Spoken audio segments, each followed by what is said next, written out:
Welcome back to the podcast. This is Deacon Pat, and this is the Catholic Journey.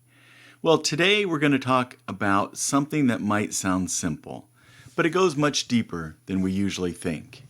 Lent is not about giving up chocolate. Now, before you all turn this off, yes, giving something up can be good. It can even be powerful. But if that's all Lent becomes, then we have missed the point entirely. Because Lent is not about self-improvement. It's about conversion. So what Lent actually is. Every year on Ash Wednesday, we hear the words, "Remember that you are dust, and to dust you shall return." That is not motivational speak. That is a wake-up call. Lent begins with mortality, with humility, with trust. The Church gives us 40 days, echoing the 40 days of rain in Noah's flood, the 40 years Israel wandered in the desert, the 40 days Jesus fasted in the wilderness. 40 is a biblical number of purification and preparation. Lent is preparation for resurrection. But resurrection only makes sense if we first confront sin, attachment, and death. So why giving something up isn't the goal? Somewhere along the way, Lent became spiritual dieting. I'm giving up soda, or I'm giving up sweets, or I'm giving up social media. Fine, that can be helpful. But here's the question we rarely ask. Why? If giving up chocolate doesn't lead you closer to Christ, if it doesn't expose an attachment, if it doesn't create space for grace, then all you've done is improve your willpower. And Lent is not a willpower program. It is a heart conversion session. So, the real enemy, disordered attachment. What Lent really targets is not chocolate. It's attachment.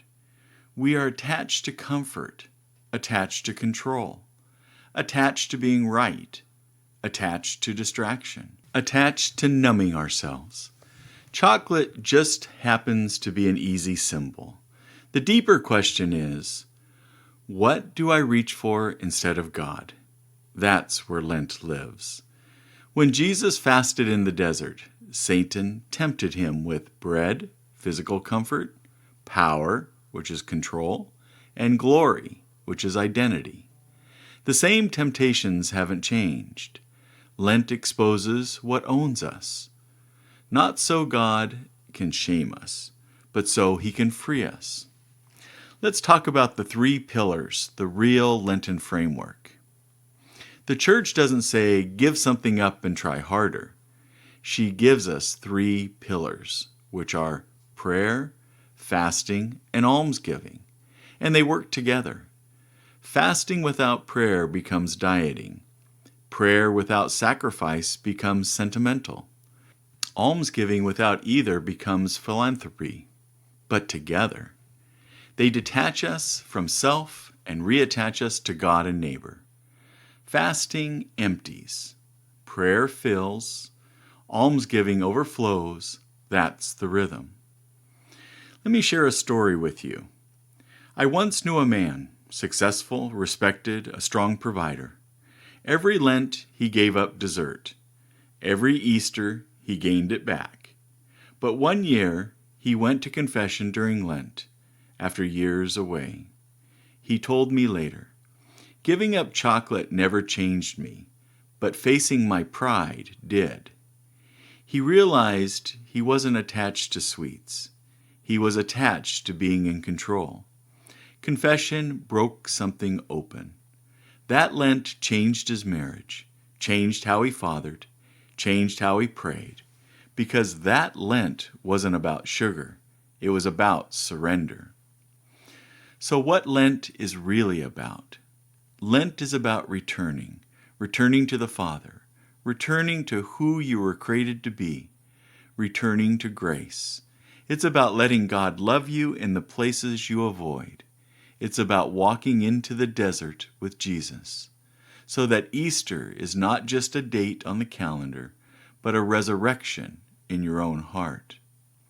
So let me share with you a practical challenge. Instead of asking, "What should I give up?" why don't you ask, "What owns me? What distracts me from silence? What am I afraid to surrender?" Then pair your sacrifice with 10 extra minutes of daily prayer, one intentional act of hidden charity each week, one firm commitment to confession before Easter. Let your fasting lead you somewhere. So in closing, chocolate is easy, conversion is hard, but grace is real. And Lent is the church's invitation to stop pretending we're fine and start becoming free. This Lent, don't just give up something, give yourself over. Because the goal isn't better habits, the goal is resurrection.